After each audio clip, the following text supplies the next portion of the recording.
pessoal, começando mais uma edição do podcast do Curta Mais. Já faço o convite aqui antecipadamente para que você possa acompanhar, curtir lá, apertar aquele botãozinho da notificação e compartilhar também se você curtir este e outros conteúdos aqui de uma série que a gente está fazendo nessa temporada para ouvir gente boa, gente que tem história, gente que tem história para contar e que pode, através dessa história, inspirar outras pessoas, principalmente nesse momento ainda de pós-pandemia, muita gente repensando os seus modelos de negócio, aquilo que fazia já não faz tanto sentido mais, enfim, vamos ouvir essas pessoas aqui nesse espaço que a gente abre para trazer cases aqui que provavelmente você já ouviu falar, mas não conhecia a respeito, os bastidores, a história, a jornada e a trajetória desses casos. E nosso convidado de hoje, sem muitas delongas e sem perder tempo, por muito pouco não foi um diplomata, não foi um profissional de relações internacionais, não foi alguém que fosse atuar aí nas relações internacionais, representando o nosso país e fazendo as conexões mundo afora.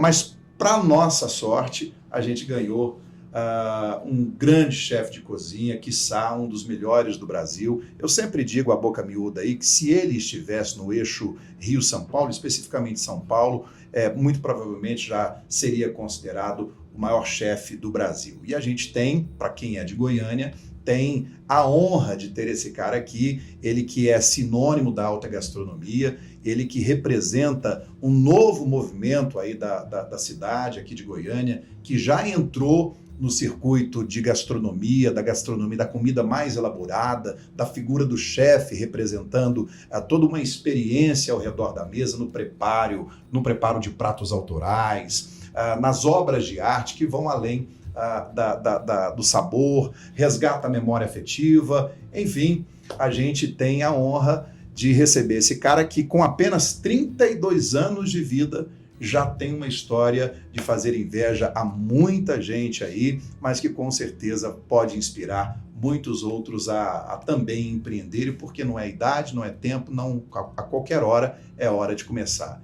Ian Baiocchi é o convidado do nosso podcast do Curta Mais, é uma honra, cara. Você sabe da nossa amizade, da nossa história. Eu conheci o Ian num festival gastronômico lá em Pirenópolis e lá mesmo, quando eu experimentei o tempero dele e vi que ele tinha realmente um futuro longo, sei lá, 10 anos depois, estamos aqui e o Ian com uma história incrível de empreendedorismo, de coragem, de força para poder compartilhar com a gente coisas que muito provavelmente nem eu mesmo, que o conheço já há um bom tempo, sabia. E é uma honra para mim, para a gente receber você. Seja muito bem-vindo aqui ao Curta Mais. Pô, Marcelo, a honra é toda minha. Para mim, realmente, sou o segundo, né? Seguido só de gente boa. Então, para mim, tô felizão de estar aqui. Retribuo todo o elogio e a amizade. Para mim, vamos lá, vai ser bacana o nosso bate-papo de hoje. Cara, 32 anos de vida, né? Para um quarentão mais como eu aqui, é muito pouco tempo. E mesmo assim, você já está hoje com quantas casas? Estou com 4 restaurantes, uma hamburgueria e uma sorveteria que tem mais unidades. Então, de loja aberta, são 9 lojas. Tá. Quando é que começou o sonho de ser, primeiro, um empreendedor? De ter o próprio negócio, de ser dono do próprio nariz? Isso foi desde muito cedo, né? Você até falou da diplomacia, que foi quase, na verdade ficou muito longe, né? Eu nem cheguei a estudar isso, nem nada, muito... mas era talvez o primeiro sonho mais concreto, quando moleque, era realmente de fazer alguma coisa no ramo de relações internacionais ou no direito, onde talvez o cargo mais alto fosse o de diplomacia. Eu sempre fui muito interessado em política, coisa que eu não sou mais interessado hoje. Sempre fui muito interessado em relações interpessoais e muito interessado em história e cultura. Então, desde muito jovem, eu sempre consumi isso tudo e, de certa maneira, foi o que me alavancou para ir para a gastronomia, né? Então, muito jovem, eu escolhi essa profissão para fazer com que eu me destacasse e para poder trabalhar com o que eu gosto todos os dias, com afinco, com força, com dedicação, com respeito à profissão e respeito às pessoas. E você herdou de quem essa paixão pela cozinha? Bom, não é novidade para ninguém que me conhece que tanto minha mãe quanto meu pai, os dois são separados, mas tanto o lance de uma família quanto da outra, são duas famílias que cozinham muito bem. Minha mãe já teve negócio em gastronomia, mas desde que eu tenho 5 anos de idade ela não tem mais. Então eu tive... Porque não deu certo? Pior que deu certo. Eu acho que deu certo, mas não deu certo, senão estava até hoje, né? Mas foi uma decisão mais, não de falência nem nada, mas foi uma decisão mais assertiva de ficar com a família, alguns problemas... Foi uma decisão pessoal dela. Alguns problemas que estavam acontecendo na época que ela decidiu largar a mão daquilo ali e ficar com a gente, né? Ficar com os filhos pequenos e cuidar deles, porque ela já sabia naquela época, viveu isso na pele, como é difícil conciliar a vida profissional com vida pessoal a partir do momento que você trabalha no estabelecimento de alimentação e qualquer tipo de entretenimento noturno. Eu já quero pegar esse ponto aqui para a gente trazer aqui para esse ambiente de empreendedorismo, muita gente querendo, né, começar ou recomeçar alguma coisa agora. E esse episódio da sua mãe aí, que teve um posicionamento, apesar do negócio que estava indo bem, resolver pivotar, para usar um termo de startup aqui, muito usado ultimamente, ela resolveu mudar, dar uma guinada na vida e resolveu priorizar o pessoal, o lado pessoal. Essa característica, esse tipo de personalidade, de alguma forma te influencia, por exemplo, nas suas tomadas de decisão hoje, Ian? Acredito que sim, porque talvez eu não concorde com como ela levou a situação na época. Né? Então, talvez eu agiria de uma maneira completamente diferente. Eu acho que para um profissional moderno é muito importante ele saber conciliar os dois. Então, saber pessoal conciliar o pessoal e o profissional o tempo inteiro é fundamental. E eu ainda estou em busca desse equilíbrio. Eu priorizo 1000 vezes o profissional ao pessoal. Né? Mas a busca do equilíbrio, de conseguir ser 50-50, é algo que me persegue nos dias de hoje. Com 32 anos, qual que é o reflexo disso no seu emocional? O reflexo é pesado. Por exemplo, eu estou acima do peso, eu não estou do jeito que eu gostaria. Né? Eu não tenho tempo para viver meu relacionamento com minha namorada como eu gostaria, eu não tenho tempo para viver o relacionamento com a família como eu gostaria, e também não tenho tempo para viver o relacionamento de trabalho como eu gostaria. Por quê? Porque no momento que eu estava buscando um equilíbrio maior, estava focado nisso, veio um momento de pandemia. E esse momento de pandemia joga a gente lá para cima, a gente não sabe o que vai fazer.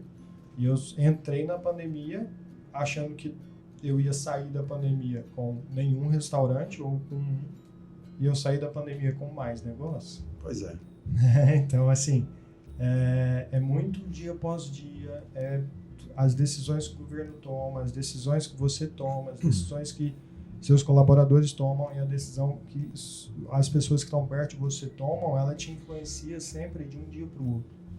Né? Então, o estar atento a toda essa movimentação externa é muito importante para saber como lidar com os processos futuros. Bom, você está na contramão do que muita gente tem falado, né? Muita gente teve seus negócios totalmente ou ressignificados ou fecharam as portas mesmo e você acabou crescendo na pandemia. Então, profissionalmente falando, qual que é a lição ou as lições que você tirou aí desse período aí de cerca de 2 anos?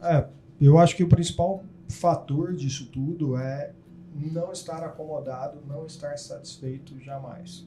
Isso eu levo para a minha vida. O dia que eu estiver satisfeito, eu vou acabar morrendo sentado numa cadeira assistindo televisão. A famosa zona de conforto, então não é o seu lugar. Então, satisfação é uma coisa que não existe na minha vida, existe felicidade. Eu estou feliz fazendo tal coisa, eu estou feliz realizando tal coisa, eu estou feliz vislumbrando realizar tal coisa. Mas a partir do momento que eu olhar para isso e entender isso como uma satisfação, não, estou satisfeito, vou ficar de boa hoje, está tranquilo e tal, sem ter uma coceirinha ali para falar assim, cara, não tá tão legal assim igual você tá achando que tá. Então você é movido a desafio, é isso? Com certeza. Eu acho que essa é uma característica muito comum em quem é empreendedor. Com certeza. Em quem é um empreendedor serial, como é o seu caso aqui. Eu Agora, quero fazer coisa nova sempre. você ainda quer fazer? Sempre. Eu quero falar de Não, projetos, desde então, de que planos. seja coisa nova, mesmo que seja coisa nova dentro dos negócios que já existem. Então tem coisa Mas aí, coisa nova sempre. tem muita coisa ainda por vir. Tem, com certeza. Eu te perguntei sobre lição para a vida profissional. Agora, a lição dessa pandemia para a sua vida pessoal. O Ian, como pessoa, o que você aprendeu com tudo isso, com esse recado da mãe natureza, com o vírus que simplesmente fez um lockdown global? Cara, eu fiquei meio preocupado, porque, diversas vezes durante a pandemia eu conversava com alguns amigos do meio e a gente falava, vai ser tão legal depois, né? Tipo, o cliente vai vir mais de boa, ele vai vir mais tranquilo, ele vai vir entendendo o momento de cada um e tal. E eu sinto que aconteceu, na verdade, o contrário. Não que isso seja ruim, porque eu que gosto de estar sob pressão, isso só me impulsiona, só é bacana. Mas eu acho que nas relações interpessoais as pessoas não entenderam o que a gente viveu. As pessoas não entenderam que em Goiânia teve 6 meses de lockdown, foram quase 5, Muita depois gente mais morreu. E muita gente morreu, família, amigo, parente de colaborador, gente que você conhece, pessoas diretamente ligadas a Você mim. quase perdeu seu pai, né? Exatamente. Mas teve a ver com a Covid? Teve, meu pai foram 23 dias de UTI. De UTI. Foi difícil. Você viu a É a época morte mais difícil da passando minha bem vida. perto aí da sua própria Com família, do certeza, seu foi pai, a né? época mais difícil. Você teve medo, Mais difícil. Ian? Ficou com medo? Claro. Não especificamente nesse episódio com seu pai, mas você teve medo da pandemia? Claro, o tempo inteiro. Os Pessoalmente primeiros falando? meses, principalmente.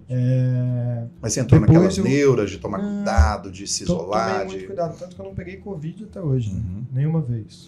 E, cara, como é que foi, Não. assim, eu me lembro, assim, como se fosse hoje, o Curta Mais, ele diretamente está ligado à gastronomia, turismo, eventos, e eu me lembro até hoje, a gente estava com shows aí, tipo Nando Reis, produzindo, vendendo ingresso e tal, e tudo, em uma semana, tudo cancelado, tudo fechado.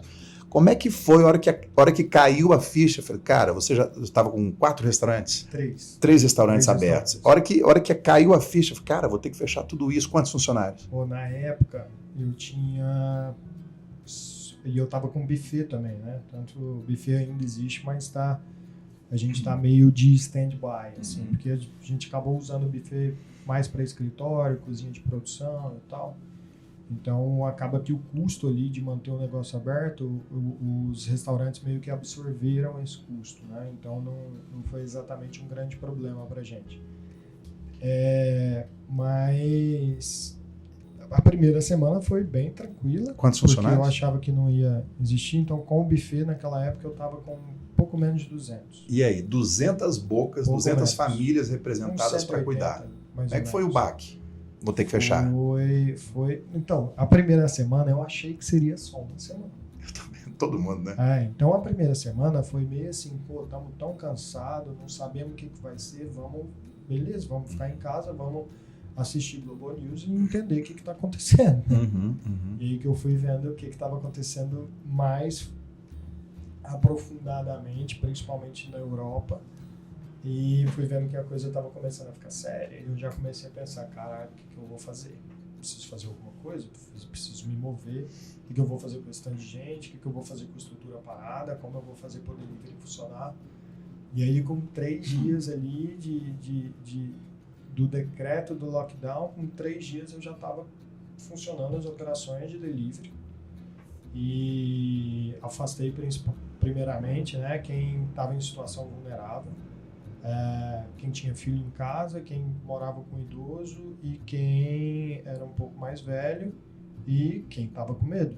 Então, todas essas pessoas que tinham alguma situação vulnerável ou medo ficaram em casa e o resto da galera trabalhando. Uma coisa que eu acho que a pandemia também trouxe, né, no momento de escassez, é que você percebe que você estava com uma estrutura muito inchada. Muita gente falou isso. Falou, cara, tá. Aí ninguém vê, né? No momento hoje eu tô com muito de mais abundância, negócio, ninguém percebe isso. E eu tenho cerca de 250 funcionários. Na época eu estava beirando 200, com 3 casas abertas. Beleza que são as 3 casas que são as maiores operações nossas. Otimizou mais os processos. Otimizou muito mais. Quem sobreviveu aquilo e está com a gente até hoje trabalha de uma maneira... Trabalha por 4, digamos assim. Quem passou bem por isso trabalha muito melhor, muito mais exposto, muito mais engajado. Vamos falar de como é que essa história toda começou. Você tinha quantos anos quando você passou a comandar as panelas, começou a cozinhar? Eu comecei a cozinhar até aquela história bonitinha, assim, de 7 aninhos, já fazia alguma coisa. Já tinha uma aptidão ali, já gostava. Assim, eu nem gosto muito de falar nisso porque parece até uma coisa meio fantasiosa e clichê. Mas, cara, infelizmente foi assim, é a verdade. Aconteceu. Foi assim. Eu vivo em volta da comida desde que eu me entendo por gente, mas vivenciando ali a cozinha do dia a dia de casa, desde uns 7, 8 aninhos, já era bem ativo, assim. Em algum momento, preconceito, cara, assim, mas cozinhar, preconceito eu mesmo, preconceito comigo mesmo. Eu falava, beleza, eu quero ser chefe de cozinha, mas primeiro eu vou ser o quê? Entendi. Eu falava, me indagava isso com 16, 17 anos. Eu falava, cara, e aí, eu vou ser o quê? Qual vai ser a minha profissão? Você não encarava... naquela época não tinha. E eu acho que naquela época ninguém encarava, né, o fato de ser um chefe de cozinha, uma profissão de fato, né, e de direito hoje já mudou muito isso. Uma coisa muito bacana, porque quem deu o start de eu definir o que eu iria fazer foi minha mãe. Então minha mãe me incentivou a ir em alguns restaurantes, chamar o chefe de cozinha e ver se ele tinha disponibilidade de conversar comigo. Isso você tinha quantos anos? E me explicar 17. E me explicar como foi a trajetória dele, por que ele é chefe de cozinha, como que é a vida dele, etc. Então eu conversei com 2 pessoas na época específicas em São Paulo que foram muito bacanas comigo, me deram um direcionamento muito bacana e eram pessoas que eram bem-sucedidas, que, né, um era dono do próprio negócio, o outro era o chefe do negócio, não era sócio. E, cara, 2 pessoas inteligentes, 2 pessoas que tinham domínio do que faziam, que lideravam uma equipe. Desde moleque eu sempre fui muito centralizador e empoderador. Então eu sempre quis trabalhar com alguma coisa onde eu pudesse ser o líder, né? Então o líder que conquista aquilo ali, que exerce a liderança de uma maneira natural, sempre foi importante para mim. Isso eu acho que tem um lado bom, é uma característica também muito comum em quem empreende, em quem é líder dos processos, em quem é um CEO da sua organização, mas tem um lado ruim também essa centralização. Primeiro, o acúmulo de atividades. Sim. É impossível abraçar o mundo sozinho. E segundo, também, o fato de não delegar responsabilidades, porque sempre fica aquela insegurança se a pessoa vai ter a mesma capacidade e competência para fazer. Isso é um desafio. Vamos lidar com isso. Mas eu sempre fui muito criativo, cara. Então, assim, se eu estava fazendo alguma coisa e eu estava reproduzindo alguma coisa, seja na escola ou em qualquer lugar, aquilo me incomodava. Então, eu não quero ser um mero reprodutor. O que eu quero é criar, desenvolver e apresentar novidade, apresentar coisas novas. É o que eu sempre gostei de fazer desde moleque. Eu não quero só seguir uns passos e reproduzir. E a questão de delegar, eu aprendi cedo na vida com uma coisa que eu ouvi o Alex Atala falando, que é: o melhor chefe não é aquele que faz a melhor comida. O melhor chefe é cuja equipe faz a melhor comida. E o Frank Sinatra também fala que a grande ambição da vida do Frank Sinatra é passar para os outros tudo aquilo que ele sabe. Então, com grandes mentores, com grandes ídolos, eu acho que você consegue traçar uma trajetória própria baseada no que eles já viveram. Tá, mas aí tem um detalhe aí, né? E o medo de quem tem estrela, tem brilho próprio, de criar monstros, né? No sentido de abrir espaço, de dar oportunidades e surgir alguém, um discípulo melhor do que você, melhor do que o mestre. Se eu tivesse tido você tem esse medo? Se eu tivesse tido medo disso, não tinha nenhum outro restaurante aberto em Goiânia nos últimos 5 anos, Marcelo. Todo mundo é ex-cozinheiro meu, você sabe disso. Então, assim, eu não teria nem... E você fica feliz com isso ou tem uma certa dor de cotovelo? Pô, por que não tá junto comigo, né? Não, até porque eu acho que todo mundo que saiu tem que trilhar a sua trajetória e não estaria comigo hoje. O que eu acho ruim é a repetição. É aquele negócio que eu falei no começo. O problema que me incomoda é eu não ter feito diferença suficiente na vida dessas pessoas para elas trilharem um caminho próprio. A mera reprodução do que eu já fiz, do que eu ensinei, é algo que me frustra. Me frustra porque eu falo assim, porra, eu não cumpri com o papel que meus mestres, meus líderes cumpriram comigo. Ô, Ian, você falou do Atala. Eu quero voltar nessa questão da nossa economia geolocal, da gastronomia, do circuito gastronômico geolocal aí, porque para quem é de Goiânia, para quem conhece um pouco aqui dessa história, eu quero trazer alguns ingredientes que eu acho que é salutar aqui para o nosso papo. Mas falando do Atala, foi ele seu primeiro professor? Com certeza. Não diretamente, mas a equipe dele que cozinhava a comida que ele fazia. E a maior inspiração? Uma das. Mas a primeira maior inspiração é o Thomas Keller, dos Estados Unidos, que tem um restaurante que chama The French Laundry, tem alguns restaurantes, mas principalmente o The French Laundry. Na época eu li numa Isto É, era tipo 2015, 2016, 2015, 2005, 2016. 2015 foi um dia desse, eu já era cozinheiro velho já em 2015. Velho, com 30 anos. E aí, em 2005, 2006, mais ou menos, eu acho que hoje em dia as pessoas nem leem tanto Isto É mais, né? Eu nem sei como que tá. Não. Né? Aliás, a editora Abril quebrou, né?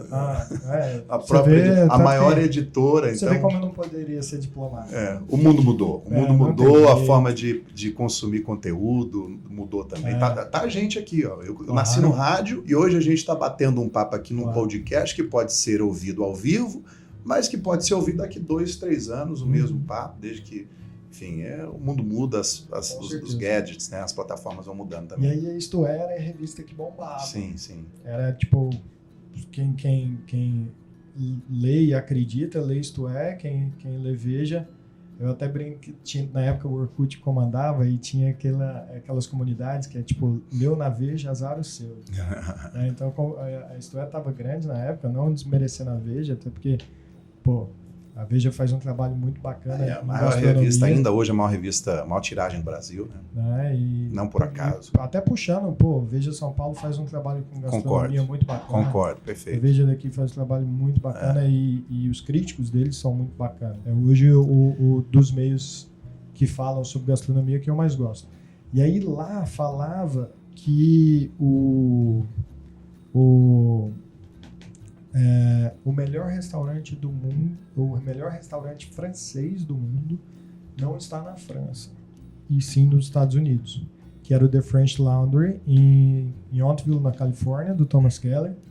E esse cara ele era considerado o melhor restaurante do mundo, não só francês, mas era um restaurante francês. 3 estrelas, Michelin? 3 estrelas desde sempre, assim, deve ter 25 anos de 3 estrelas, por aí.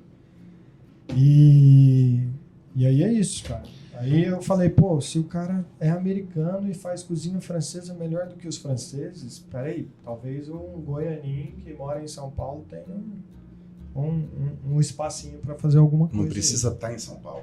Para quem não conhece, está acompanhando a gente aqui, hoje eu estou meio afônico aqui, se você ouvir aí uma tosse, faz parte aqui do processo, não tem cortes. Uma proposta que a gente teve desde o começo aqui, é que começou com erro ou sem erro, a gente vai até o final sem edição e sem nada de artificialidade.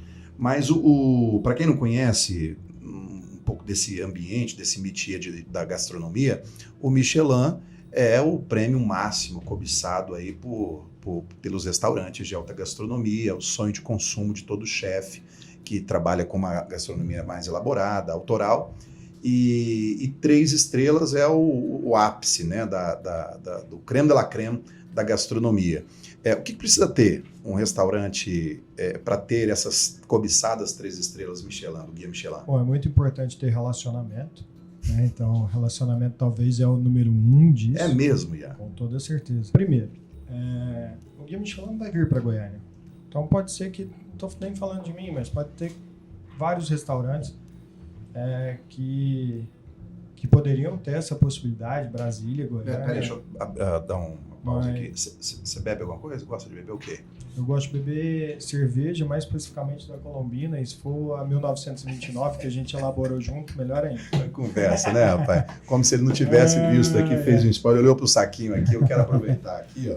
Eu vou dar sequência nesse papo. A gente tá muito sisudo aqui para um podcast, então tá muito formal demais, né, Ian? Isso é verdade. Quando a gente tá junto, só nós dois, terça-feira não é tanta formalidade assim. Então, a gente tá começando a acelerar aqui nosso papo, e eu quero agradecer aqui o Alberto e a Patrícia, queridos amigos e 2 gigantes aqui. Opa, deixa eu ir para frente aqui para fazer o merchan, né? Porque aqui foi um mimo que eu recebi quando eu falei que o Ian viria aqui no nosso podcast, no nosso papo. A hora que eu falei isso, Alberto, Marcelo, pera aí que eu vou mandar um presentinho aqui para vocês embalarem a conversa com a colombina feita sob medida para um dos restaurantes do Ian. Então, amigo, saúde, sucesso, vida longa e próspera aí ao Monino e as suas malucas ideias. Essa, inclusive, foi uma cerveja feita, personalizada aí para o 1929? Exatamente. A gente pegou 2 ingredientes que eram bem... que a gente usa muito na nossa cozinha. Um deles você nem sabe, você nem percebe, mas às vezes ele tá lá. Peraí. Fala não. É difícil. Mas na hora que eu te falar, fica bem presente. Eu vou chutar, tá? Mas eu vou chutar a partir de uma nota que eu percebi aqui. Alguma coisa de queijo ou não? Não. Tem limão China. Limão China. Você vê o perfuminho Verdade. do limão China, aquela Verdade. coisa que lembra uma acidez tangerina no finalzinho. E noz moscada. Noz moscada. Que é uma coisa que a gente usa, às vezes não nem especifica que tem.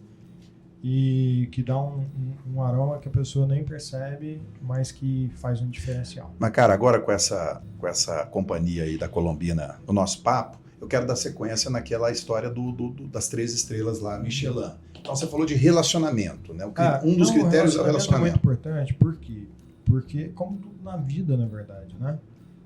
Você precisa ter um relacionamento para a pessoa chegar até Lembrar você. que existe. Lembrar que você existe. Quem não é visto não é lembrado. Por exemplo, a gente está numa das cidades, das capitais do Brasil menos turísticas que existem, né? Então, quando a gente fala de turismo, não tem um turismo de lazer, um turismo com atrativos naturais. A gente tem o turismo de eventos, de negócios, que está começando a retomar agora, que sempre foi importante. Mas um né? turismo mais pontual. Mais pontual, acontece sem dúvida. Na região sudeste, sul e principalmente na região nordeste. E aí o que acontece? O Guia Michelin é uma coisa que todo mundo esquece, mas ele não é um guia de gastronomia só. A principal característica dele é que ele é um guia de turismo, ele é um guia de viagem. Então, os irmãos Michelin, quando criaram o guia era simplesmente para quando você estivesse viajando pelo interior da França, você tivesse alguns pontos onde tinha uma boa comida, que você podia fazer esse trajeto, e sempre onde tinha essa boa comida, no meio do caminho, tinha uma borracharia para você trocar um pneu caso o seu Michelin não tivesse funcionando. Isso é inovação, né, cara? Demais, lá isso atrás... 1900 e, sei lá, ou na década de 10 ou na década de 30, por aí. Eu acho que na uma década mídia de acompanhada de serviço, de utilidade, né? Os caras geniais. Então, o guia foi todo trabalhado nisso. Por exemplo, a gente tem excelentes restaurantes em Curitiba, excelentes restaurantes em Porto Alegre, excelentes restaurantes... Tem em Brasília, capital federal. Exatamente, em Brasília, Goiânia, Porto Alegre, Balneário Camboriú, Florianópolis, no Nordeste, na Bahia, em Salvador, se pega Natal, em vários lugares tem excelentes lugares. Mas por que o guia é Rio-São Paulo?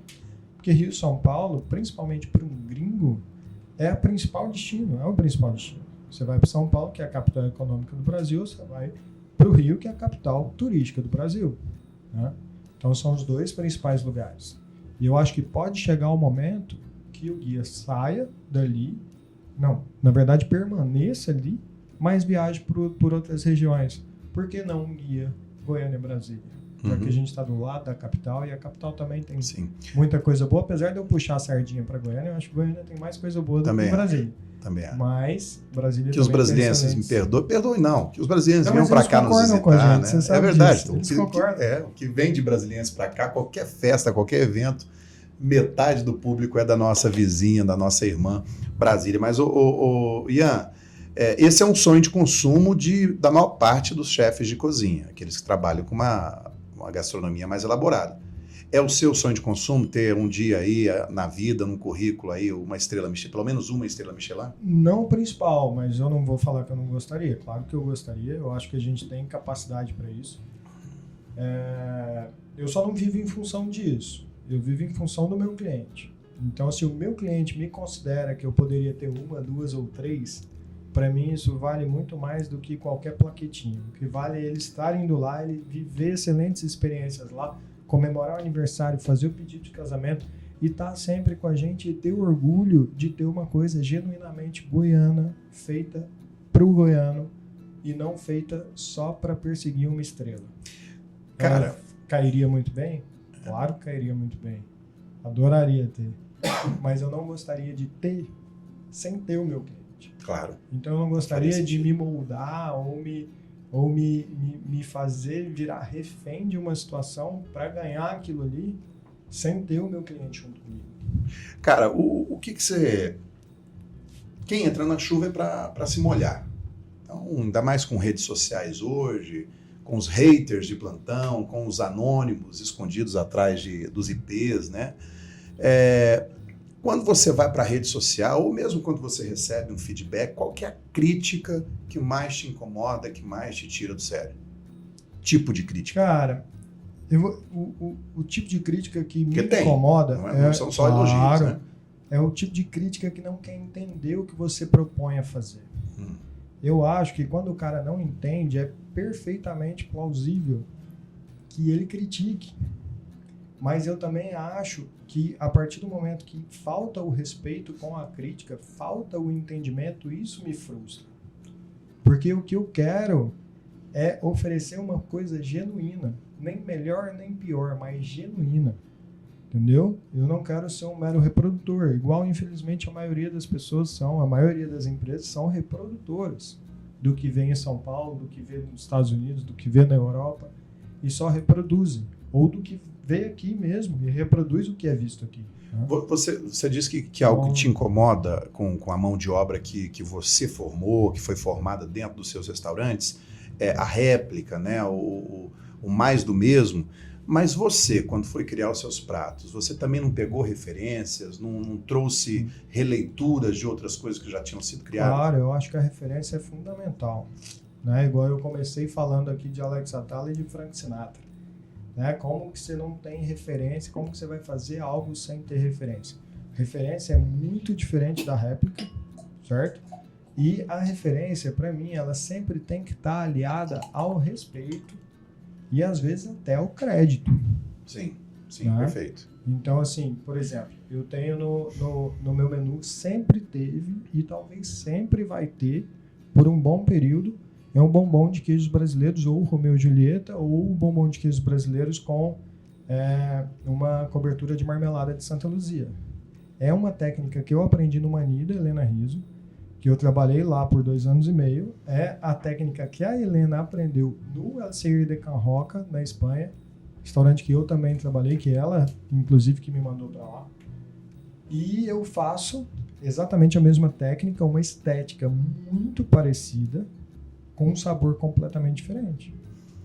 E essa é a minha referência. É a referência que quando eu posto, eu falo de onde vim. Uhum. Já dei palestra em São Paulo e eu fiz questão de levar esse prato e eu falo de onde vim, de onde veio. Porque eu acho importante sua trajetória. É a sua trajetória que te molda. Você não vira as costas para ela e renega e acha que você é melhor. Eu não acho que eu sou melhor que a Helena. Muito pelo contrário. A Helena sempre vai ser um dos maiores ícones da história da gastronomia brasileira. Eu não sei se eu já te falei isso, mas eu já tive a oportunidade de falar isso em bate-papo com muita gente da gastronomia geolocal daqui de Goiânia. Para você que vai acompanhar esse podcast, esse papo aí fora das fronteiras goianienses, para entender um pouquinho da história de Goiânia, que é reconhecidamente uma capital da boemia, dos botecos, Eu digo que a história da gastronomia em Goiânia, não sei se eu já te falei isso, é dividida entre 3 momentos na minha visão. Essa é uma opinião minha particular, que é dividida em 3 momentos. Primeiro vem a figura de Marcelo Piqueiras, meu xará, que inclusive em breve vai estar aqui com a gente. O Marcelo pegou os espetinhos, os churrasquinhos, inclusive o Piqueiras começou como espetinho. Marcelo Piqueiras é um ícone. Então, eu divido a história da gastronomia de Goiânia em 3 momentos, em 3 ícones. Marcelo Piqueiras, que trouxe uma nova roupagem à gastronomia, apresentou, o Piquiras foi para Goiânia, o que o Pinguim, lá em Ribeirão Preto, ainda é para a cidade. Então, eu me lembro até hoje, quando o Curta Mais começou nos hotéis, as pessoas chegavam aqui e não perguntavam por um bar, perguntavam onde que ficava o Piquiras, dado o tamanho da autoridade, da referência que o Piquiras sempre foi e ainda é. Então, esse foi um momento divisor de águas para a gastronomia, que saiu da baixa gastronomia, da gastronomia informal demais e trouxe uma releitura bacana dos pratos autorais do Piquiras. E depois veio o Ricardo com o seu pai, o Bolívar, com o Cabanas, valorizando a figura do chefe, né? Trazendo o chefe, o Geraldo em primeiro plano, né? Tirou o chefe, que até então ficava muito escondido na cozinha, e trouxe a persona do chefe para frente. E depois eu digo que tem você, que trouxe mais uma vez o chefe em primeiro plano absoluto, né, para a gastronomia da cidade. E a cidade, que até então era conhecida como a capital dos botecos, também passou a ser, a partir do IS, por exemplo, uma cidade que também tem alta gastronomia. E eu me orgulho muito de poder, de alguma forma, participar dessa história, porque o Curta Mais começou lá em 2007, são 15 anos, que completam agora em 2022, para mostrar que Goiânia ia além dos clichês da pamonha, do piqui, do espetinho, do pit dog, e o Curta Mais começou a mostrar isso. Eu me lembro até hoje, a primeira vez que a gente falou, por exemplo, do IS na plataforma Curta Mais. E como é que você vê que a gastronomia hoje, porque eu acho que está um momento aí também de uma reinvenção nesse setor, de repensar tudo aquilo que já foi criado, que foi inovado. Qual vai ser o quarto momento, a quarta onda para a gastronomia aqui da nossa região, Ian, na sua leitura? Ou quem vem, quem será o protagonista disso? Tem o que eu acredito e tem o que acontece. Né? O que acontece é que a gastronomia tem ficado em segundo plano e o entretenimento tem superado a gastronomia. Né? Então, hoje, quando você senta para jantar, raramente você escolhe o restaurante pela comida ou pelo serviço. Você escolhe para saber quem vai estar do outro lado da tela do seu celular, vai interagir mais. Então, hoje você senta numa mesa, você não conversa. Você fica no celular, posta uma foto e espera alguém responder. Então, isso tem muito... É um fenômeno que tem acontecido, mas eu não chamo isso nem de gastronomia. Para mim, isso é entretenimento. É outra coisa. Quando a gente fala de gastronomia, a gente fala de uma experiência que você vive... Você tá falando, tá fazendo referência a quem, por exemplo? Não, eu prefiro não falar. Não me impressiona com isso, não. Eu prefiro não falar, mas você sabe do que eu tô falando. Mas então... você vê isso como um mal para o segmento? Um problema para o segmento? Não vejo, não. Eu acho que você seleciona o público e você dá para o público o que ele quer. Porque já diziam os filósofos, Chitãozinho e Chororó, o artista vai onde o povo tá. Exatamente. Né? Eu não acho que tá errado de jeito nenhum. Eu acho que tem o que uma pessoa que é focada em gastronomia se propõe a fazer e uma pessoa que é focada em entretenimento se propõe a fazer. Você acha que não cabe as duas coisas juntas? No conceito de experiência? Porque, por exemplo, citando uma casa sua, o Gra Rooftop, para mim é uma puta experiência. Você tem um entretenimento, parece que você está numa balada, no prédio mais alto do Brasil, o bar mais... Para quem não conhece, o Gra Rooftop é o bar mais alto do Brasil. Se você der um Google, você vai ver a história completa no Curta Mais aí, indexada. Claro, então, é esse misto ali, né? Eu não estou renegando isso. Até porque uma das coisas que me incomodam na vida é o fato das pessoas irem no Gra, no Rooftop especificamente, muito mais para foto do que para experiência. Então isso prejudica, às vezes, o meu cliente, que é o meu cliente do ISO do 1929, ele se sente deslocado no Gra. Porque ele vai para viver uma experiência de cozinha, uma experiência de atendimento e uma experiência de salão também. Que às vezes, pela movimentação de como aquilo ali se constrói, ele não se sente tão à vontade. Então hoje eu tenho um público que vai se mudando. Eu quero que o público vá muito mais pela comida e pelo atendimento do que para viver uma experiência de ambiente. Mas isso não é ruim, isso é um pensamento meu. Quando você resume o seu negócio, qual que é o propósito do ramo que você escolheu trabalhar? O que você faz, afinal de contas? Que é o antagonismo do que está está começando a acontecer e onde eu acho que a gastronomia vai chegar. Que é, Marcelo, como é nos grandes centros dos Estados Unidos hoje, que é como é nos grandes centros europeus, que é onde é nos grandes centros na Ásia. O que acontece nesses lugares? Nesses lugares as pessoas se importam com o que ela vai consumir. Hoje, se você tratar de Nova York, um dos restaurantes mais inovadores da história do mundo, que é o Blue Hill at Stone Barns, que é numa fazenda que fica a 50 quilômetros de Manhattan. Eles criam um porco que a pessoa vai consumir. Eles criam e dão uma alimentação especial para a galinha que vai botar o ovo do prato de ovo que você vai comer. Então, se esses caras estão fazendo isso lá, e é muito cíclico o ciclo de inspirações, a gente inspira no que é bom, o paladar não retrocede. Então, a partir do momento que as pessoas começarem a descobrir o que é bom e valorizar o que elas estão consumindo, eu acho que é o próximo passo da gastronomia, a pessoa entender o que tem por trás do alimento.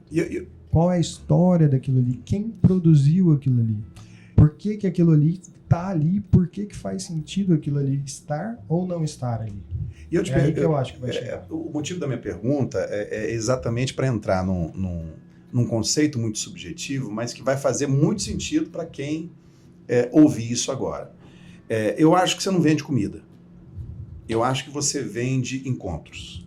Claro. Então, eu acho que a comida, desde que o mundo é mundo, é o maior hub, é o maior conector, é a maior ponte entre pessoas. Tanto uma boa comida, uma boa bebida. O sistema de restaurantes surgiu muito a partir disso, né? As antigas tavernas e etc. As pessoas iam para beber e se relacionar. Então tinha alguma coisa ali, geralmente as pessoas nem compravam a comida.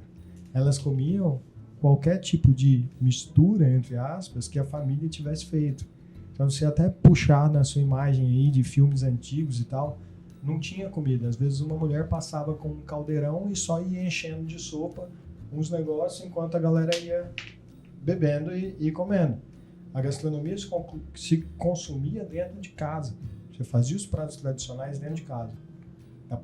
O momento em que isso começou a ser comercializado é um momento muito distinto. Ian, como falar de negócio, de modelo de negócio, como pensar em escalabilidade na alta gastronomia? É possível ou não? Não dá para crescer para quem quer, para quem se propõe a oferecer para o cliente pratos autorais? Eu acho que dá para crescer, sim. A gente tem bons exemplos ao redor do mundo de pessoas que cresceram tendo vários negócios. Você pensar grandes chefs, por exemplo, João Robuchon, que é um cara que faleceu, mas João Robuchon, se eu não me engano, ele chegou a ter um total de 29 estrelas Michelin. Posso estar errado, tá? Não estou dando Google nem nada, mas se eu não me engano, ele chegou a ter 29 estrelas Michelin. Caramba. Então você imagina, se a cotação máxima é 3, quantos restaurantes estrelados esse cara não tinha? Né? Então 29 ao mesmo tempo. Então assim, se alguém falar que não, tá mentindo. É perfeitamente possível. E é muito importante entender que isso se constrói com pessoas. Então, são pessoas que vão comprar o seu sonho e que vão lutar para realizar esse sonho junto contigo. Bom, você falou de formar time. É impossível ser feliz sozinho, já dizia Vinícius de Moraes. E nesse sentido, geralmente todo gênio, e eu te considero um gênio das panelas, dos temperos, e todo gênio geralmente é um gênio indomável, é um gênio que é genioso. Todo gênio é genioso, tem dificuldade nas relações interpessoais, na formação de time, na condução de pessoas, na liderança mesmo, e muitas vezes acaba afugentando, afastando pessoas. É um gargalo, é um gap aí? Como é que você é um cara difícil ali no comando da Sou um cara muito cozinha? difícil, não nego isso, eu acho que todo mundo sabe. Só que isso existe um porquê. Não é simplesmente porque eu quero ou porque eu faço, porque eu sou assim. É porque, cara, uma coisa que eu nunca vou deixar de ser é exigente e perfeccionista. Eu nunca vou deixar de ser. A partir do momento que eu deixar de ser, eu não vou ser mais eu mesmo, meus negócios não vão ser mais os mesmos, e eu não vou chegar onde que eu quero. Eu sou o cara mais crítico com o meu negócio. Até quando você perguntou sobre a crítica, eu acho o máximo quando o cara vira para mim e fala assim, cara, eu pedi a carne ponto mais e ela veio mal passada. Cara, esse cara tá coberto de razão. Ele entendeu que a gente não entregou o que ele comprou. Faço questão de absorver isso, faço questão de trocar, de dar uma cortesia, de fazer o escambau.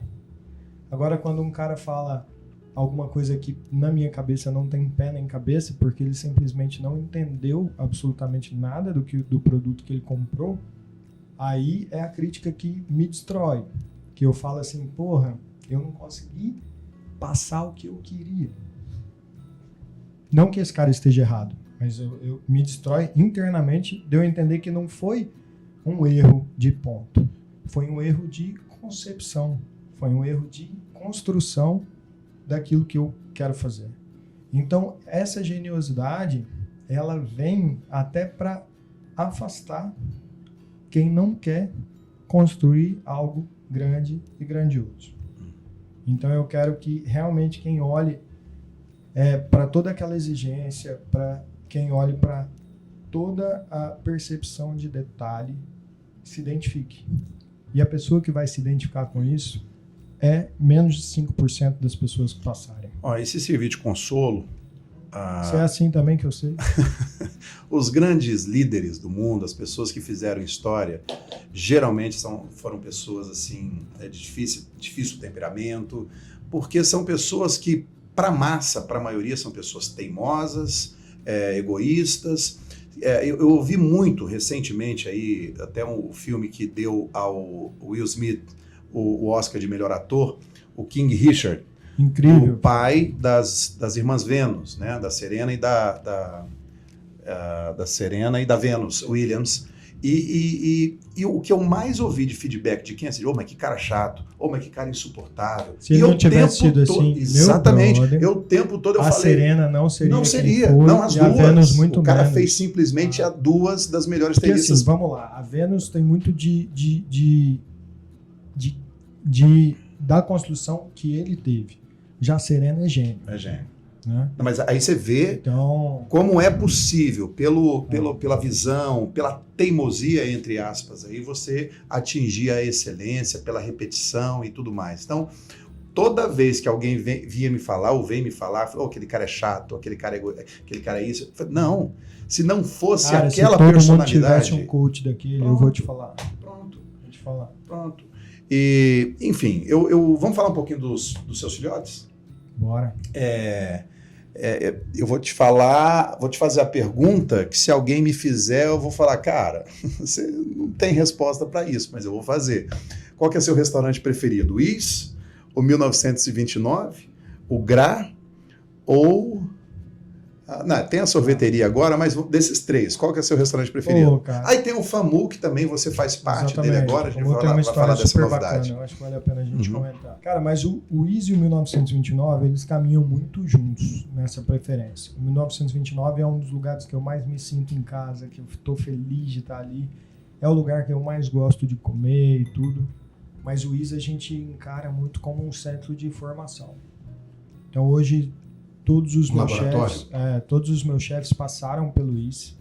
Então, os líderes da cozinha do Grau, os líderes da cozinha do 1929, do Burger, do Alata, todos eles passaram por lá.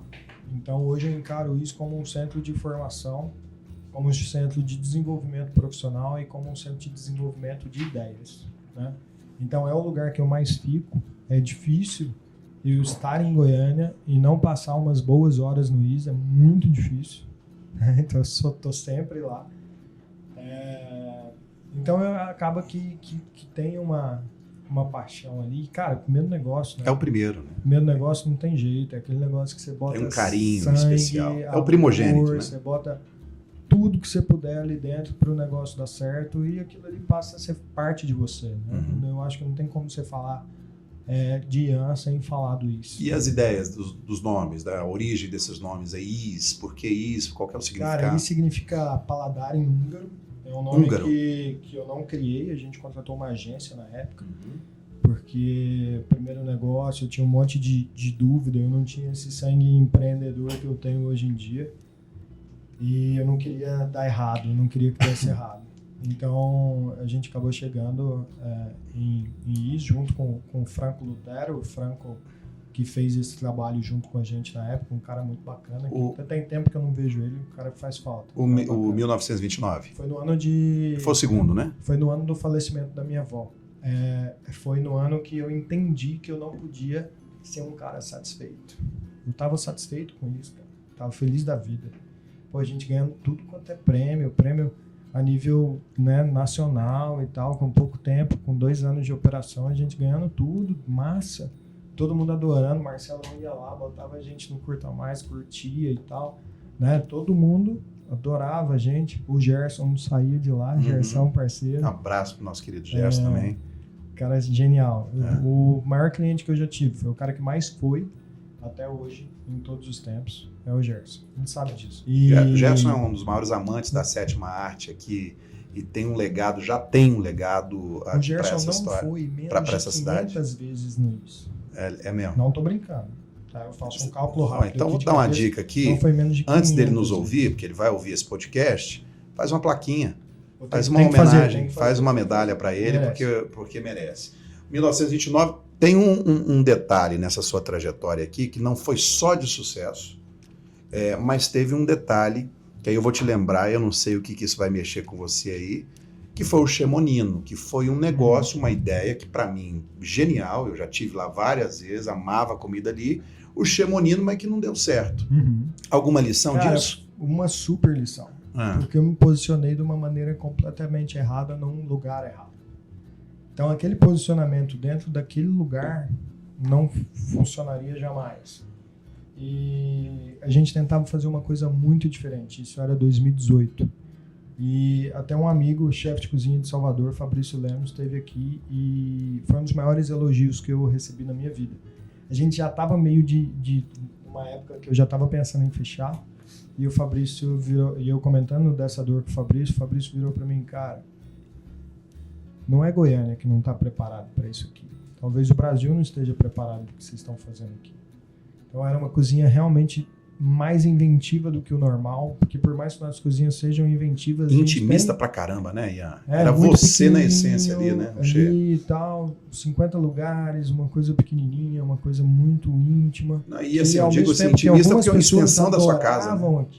As pessoas adoravam aquilo, outras pessoas não queriam aquilo. Né? Então foi muito importante para eu perceber onde eu errei. E eu errei. Né? E é um erro que eu procuro não cometer novamente. Então eu levo isso para minha vida, tento não pensar, tento não lembrar, porque o fechamento de um restaurante te gera, principalmente financeiramente, um passivo muito grande. Né? Então assim, a gente fechou com 10 meses de operação. Então para não estender... Daí eu lembro, tanto problema, que o fechamento foi difícil para você, né? E veio o GRA. Né, uma experiência única, divisora de águas aí para a cidade, e hoje virou um ícone, um ponto turístico e uma experiência à altura da nossa cidade. O GRA, primeiro, por que o nome? Bom, GRA vem de gordura, então gordura é G-R-A-S em francês, então GRA, se você for traduzir para o francês, é gordura. Só que a escrita é diferente, né? Então a pronúncia abrasileirada e a escrita abrasileirada para gordura em francês. Lembrando que gordura não é só coisa ruim, já diz os nutricionistas por aí. Né? Então foi naquele momento que a gordura não era mais o vilão de tudo. Né? O vilão é realmente a gordura hidrogenada, a gordura saturada, a gordura que não é natural, que não é boa. Né? Então... eu quis fazer isso porque a Julia Child já dizia quais são os 3 segredos da cozinha francesa. Gordura, manteiga e manteiga. manteiga. Né? Então, uma apologia Já que eu ouvi aos tempos hollywoodianos de Julia Child e a gordura que é essencial para a gastronomia, seja ela vegetal através do azeite, seja ela animal através da banha de porco, que foi o que... A banha de porco tem até um papel muito forte dentro da formação da culinária caipira. Nessa culinária de Goiânia, de Goiás, de Minas, do interior de São Paulo. Ian, a gente tem que dar uma aceleradazinha aqui para a gente ainda pegar alguns temas, alguns assuntos aqui no nosso papo, antes de encerrar. Mas aí vem a pandemia. Com os restaurantes abertos, vem a pandemia, e no meio da pandemia surge a ideia de um burger, de uma hamburgueria. E que depois da pandemia acabou virando loja física e hoje é mais um case de sucesso aí. Um chefe de cozinha, cabe um chefe de alta gastronomia? Cara, é a parada mais difícil que eu já fiz na minha vida disparado. Por quê? Porque é muito difícil. Mas por quê? O hambúrguer? É engraçado, né? A gente acha que hambúrguer é uma parada fácil, mas o que é o grande lance do hambúrguer? As pessoas têm uma referência muito forte do que é hambúrguer para elas. Então, o hambúrguer para elas eu concorro diretamente com o Pit Dog e diretamente com o McDonald's, com o Burger King. Porque o momento hambúrguer, meu brother, não importa o que seja, é Pit Dog, é Burger King ou é hambúrguer gourmet. Vai ser a referência. Continua sendo hambúrguer. Então, não menosprezando tanto um quanto o outro, porque são duas coisas que eu adoro. Eu sou fanático em Pit Dog. Tá? Então, nos momentos que eu posso sair da dieta, é um pit dogzinho que me afaga, assim. Depois de pizza, né? Que pizza tem um lugar cativo no coração. Então, você saber conciliar isso, principalmente preço, é uma parada muito difícil. Porque hoje, um dos itens mais caros que se pode consumir no Brasil de gastronomia é carne bovina. Sim. Então, hambúrguer é essencialmente carne bovina. E eu não abro mão de usar um produto bom, cara. Então, assim, eu não vou usar uma carne qualquer, eu não vou usar uma farinha qualquer para produzir o pão, saca? Eu não vou usar óleo para fritar meu hambúrguer, entendeu? Eu uso azeite. Então, são algumas da que me travam ali na parte financeira e de conseguir... Você não quer abrir mão um gestor, do critério? Conciliar isso. E, assim, eu prefiro fechar, meu brother, do que servir tranqueirado. E me diz aqui, você vê a escalabilidade para Burger for a Day? Não. Não vê? Não pelo tipo de produto que é, porque é um produto artesanal, cara. Tá. Aí vem a lata, sorveteria. E aí, de onde surgiu a ideia, a paixão pelo sorvete? Pô, é a minha grande paixão, acho que você sabe, junto ali com os restaurantes. Foi um momento que eu me encontrei muito profissionalmente, foi na produção de sorvete, gelato, etc. Até curioso a gente falar sobre sorvete e gelato, né? Porque eu não encontro exatamente uma diferença a não ser no nome. Porque quando o italiano levou o gelato lá para Portugal, o português olhou para aquilo ali, fez daquele jeito português e falou: eu vou chamar isso aqui de sorvete, eu não vou chamar de gelato. Gelato é na Itália. Pronto. É a mesma coisa. Mesma coisa. A questão é os parâmetros, como eles são feitos. Se eles são feitos como gelato e se eles são feitos como sorvete. Eu conheço 2 sorveterias aqui que se chamam sorveterias e que fazem dentro de um parâmetro muito mais de gelato do que de 95% das que são gelateria. Que servem um produto que é adaptado para o Brasil, que não é propriamente um gelato, que é o que não só aqui em Goiânia, mas no Brasil inteiro acontece. E aí, o que aconteceu? Por que da gelateria, da sorveteria? Eu não estava mais consumindo sorvete.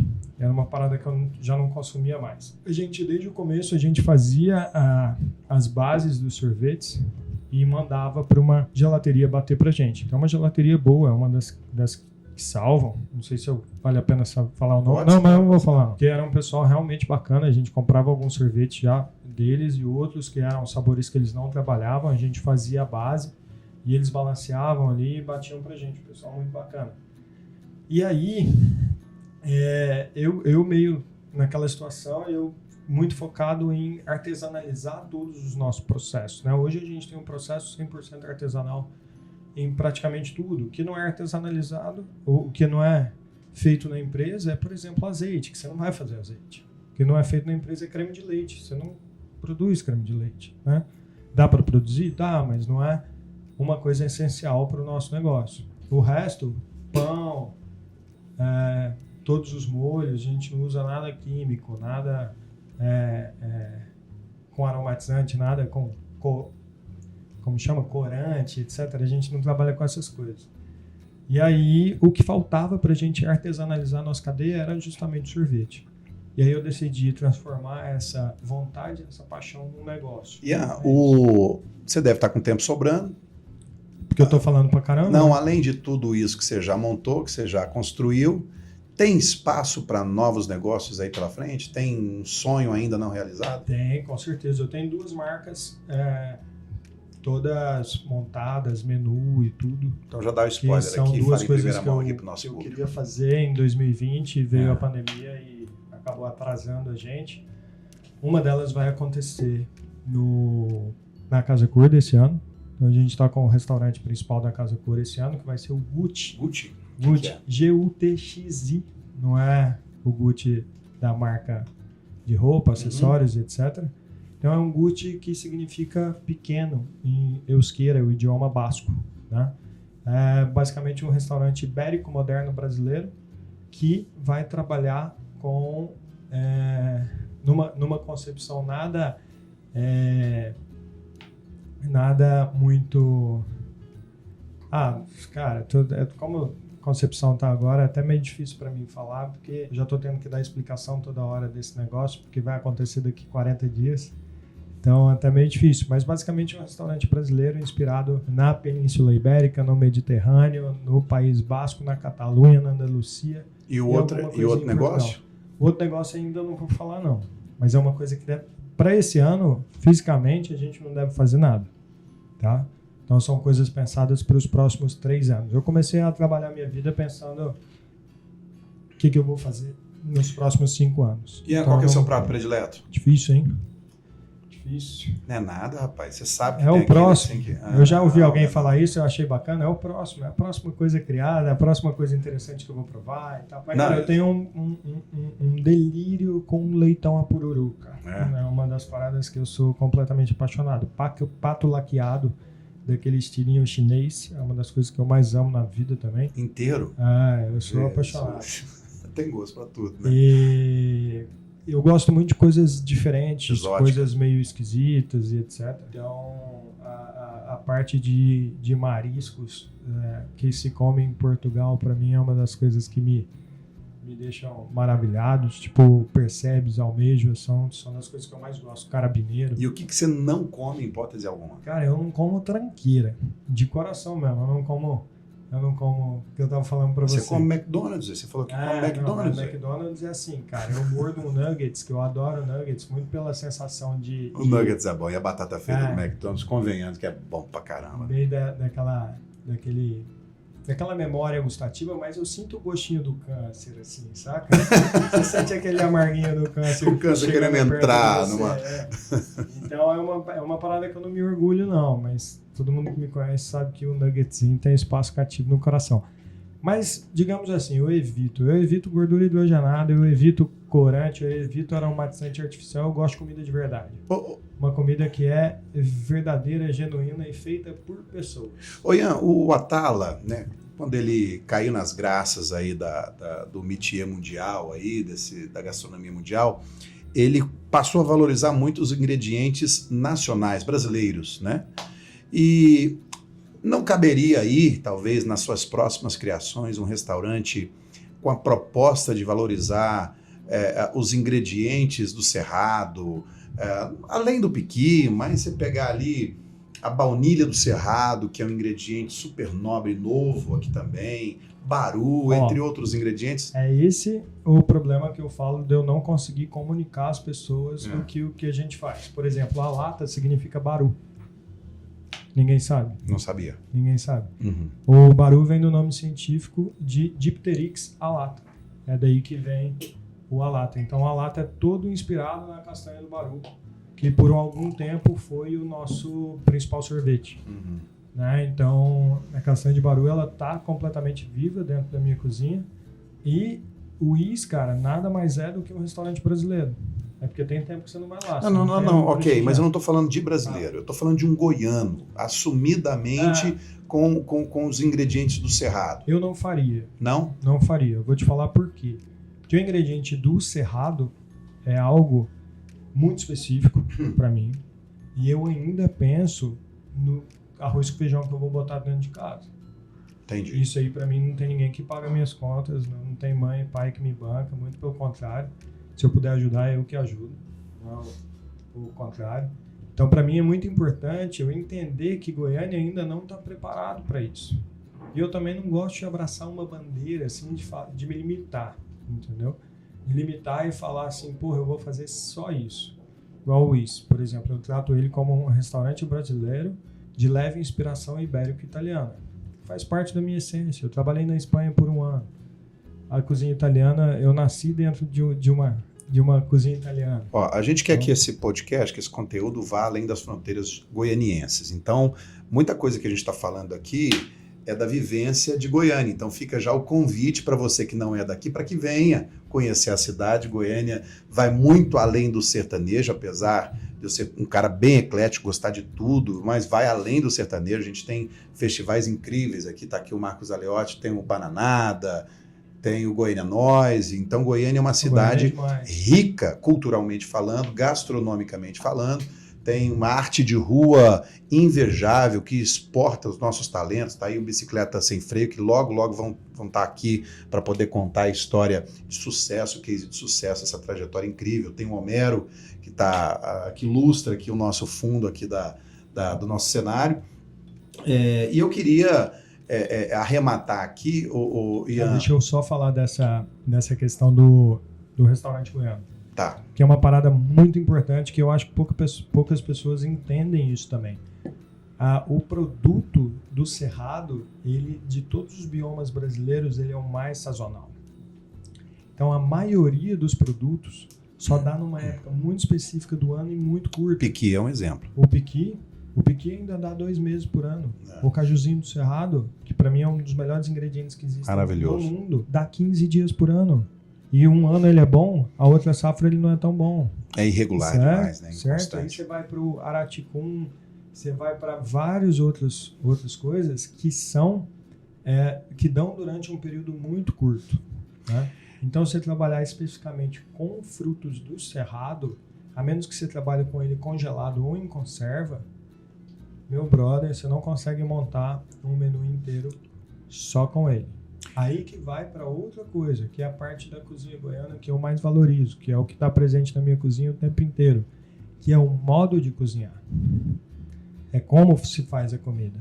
É aquele refogado de fundo de panela que faz aquele franguinho caipira dourado e a galinhada e aquela costelinha de porco que nem Minas consegue fazer, meu brother. É aquela comida quente, servida direto da panela, que nenhuma outra região do mundo come comida quente e temperada igual a gente, você sabe. A gente vai comer uma comidinha mais normal, digamos assim, mais barata. Em qualquer lugar do Brasil, você não come tão bem igual você come no Popular da Dona Lourdes, igual você come no Chão Nativo. Você não vai comer. E nem Minas, né? Falando em comer bem, fora de São Paulo, qual a melhor cidade hoje que oferece a melhor comida do Brasil? Goiânia, com certeza absoluta. Não só por mim, porque tem muita gente que está fazendo um trabalho bacana. Quando você parte, por exemplo, pros tradicionais, você pega um restaurante internacional igual o Cabanas, é difícil, meu brother. Você tem uma regularidade incrível. Um boteco, né, de comidinha meio carioca brasileira igual Glória, é difícil, meu brother. É difícil. Eu quero saber onde que se come um bacalhau melhor que o da Edvânia do Porto Cave. Querida Edvânia. Eu quero saber aonde, entendeu? Me fala onde. Tô falando de grandes ícones porque eles merecem o destaque. Nem em Portugal, viu, seus portugueses? Não, nem em Portugal, não come, você sabe. Ian, qual que é pra gente arrematar aqui já, depois eu vou te levar para um outro cenário nosso aqui, mas assim, qual que é essa coisa do conselho é muito clichê, né? Mas qual seria o estímulo que você daria para quem está começando e quer abrir o seu próprio negócio? O estímulo é, com certeza, trabalhe o máximo que puder e pedindo menos dinheiro que puder. Pedindo menos dinheiro que eu Não digo, se endividar. Não, pedindo menos dinheiro é trabalhar para os outros o quanto ele puder mais e absorver informação, absorver conteúdo e trabalhar com gente boa, com propósito e que vislumbre crescimento. Saca? Aprender. A faculdade não vai te ensinar 5% do que você precisa aprender. Isso é assim para várias áreas. Para gastronomia, mais do que qualquer uma outra. Gastronomia é prática, gastronomia é entendimento. E busque entender algo além da cozinha. Porque eu não chegaria onde eu cheguei, cara, que nem é onde eu quero estar, sem entender como é um restaurante como um todo, como é o ambiente, como é o salão, como é a limpeza, como é a gestão. E como reter talentos? E não só criar mão de obra para fora ou para futuros concorrentes. Cara, isso é uma parada que eu acho que não pode ser forçado, isso tem que ser natural. Então você mostra o seu sonho, você trabalha pelo seu sonho e quem comprar esse sonho com você é quem vai estar contigo. Quem não comprar, não vale a pena estar. E divide o sonho, a realização divide, do sonho. Exatamente, que é tão dele quanto meu, entendeu? Eu sou o último cara que mostra as caras e acha que é bonitão porque fez tal coisa. Cara, eu sou o cara que mais entende que é uma equipe que faz aquilo ali. E o que é triste hoje é que é uma equipe de poucas pessoas que carregam várias.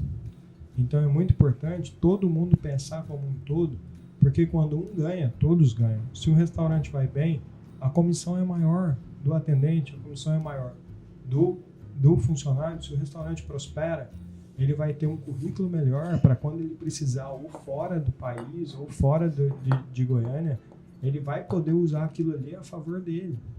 E se ele está num lugar que prospera, quando ele abrir o dele, a chance dele prosperar é muito maior. Massa.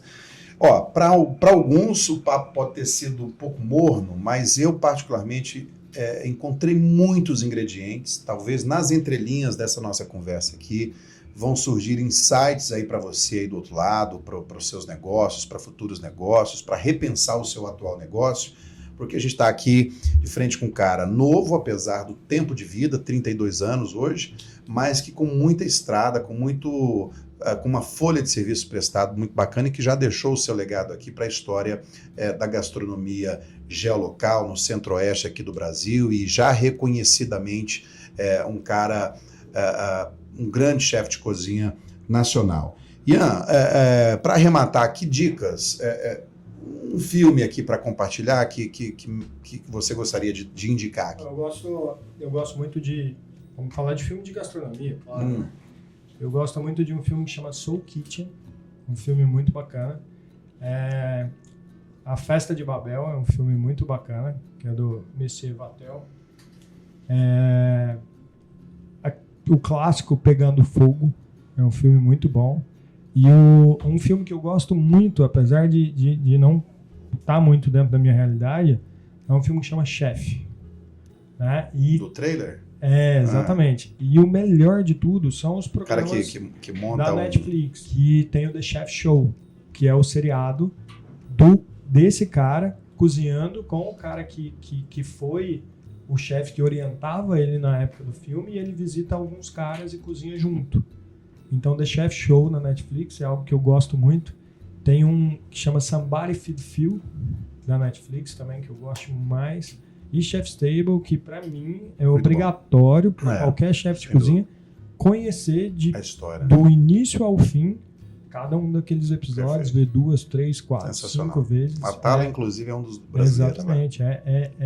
Isso deveria estar no calendário educacional das escolas de gastronomia, assistir Chef's Table. Não, e vale para todos, porque é um baita entretenimento. E, Ian, algum livro para indicar? The French Laundry Cookbook.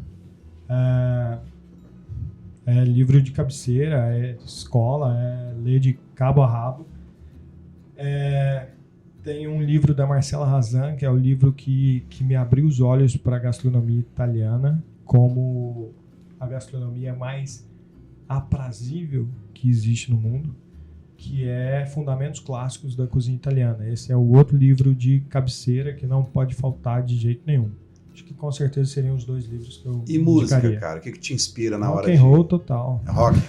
Mas alguém específico? Uma banda? Cara, eu sempre fui muito fã de The Police. Sou fã da história do Sting e tal. Então The Police é uma banda que eu gosto mais. O Burger for a Day foi inspirado numa música do Faith No More, né? Que é ícone do funk metal, né? Pra quem...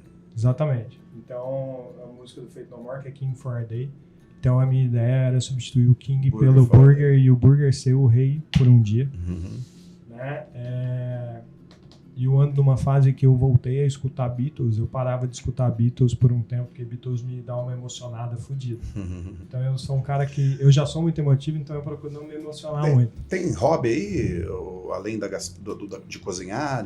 Cara, as coisas que eu gosto de fazer mesmo é escutar música. Não, você gosta de... Cozinhar e jogar basquete. Jogar basquete, é isso. Sou apaixonado no basquete, sei tudo de NBA, difícil saber... Eu sei mais que os comentaristas da ESPN, eu sei mais de NBA do que de gastronomia. Ô velho... Não, tô brincando, mas eu assim, sou viciado. Lá no Cafofo, o que você gosta de cozinhar? O que te dá prazer de preparar ali? Cara, a Mari não me deixa fazer comida boa, né? Mari é sua namorada. É ela que faz a comida boa, o arrozinho com feijão, a verdurinha, a carninha assada, o franguinho e tal, a comidinha do dia a dia, ela que faz. Eu só posso fazer a comida de dieta, que é a comida que ela não sabe fazer, eu faço a comida de dieta, ficar boa. Tô brincando. Mas eu gosto muito de fazer em casa. Cara, eu sou apaixonado por pescado, então um peixinho fresco é algo que me emociona e eu gosto muito de assar coisas. Então assar um leitãozinho, assar um cordeirinho, é algo que eu gosto muito, faço muito isso em casa. Cara, eu já te conheço de caminhar contigo, das nossas conversas mais de troca de muita informação, mas você quer aproveitar, já que você citou o nome dela, de anunciar aí quando é que sai, afinal de contas? Eu acho que esse dia ano que você vai parar de enrolar a Mari? Esse ano sai. Esse ano nós estamos em 2022. 2022, Mari, nós não combinamos nada aqui, mas está gravado. Nos anais do Curta Mais está gravado aqui que de 2022 não passará. Não passará. Então tá bom. Então logo vem aí Ianzinhos aí para dar sequência aí ao legado do nosso chefe, do gênio, genioso. Eu só não sei se eu vou deixar o moleque fazer gastronomia. Ian Baior, deixa, vai sim, vai te dar muito orgulho. E vai ser melhor do que o pai. Vai, com certeza.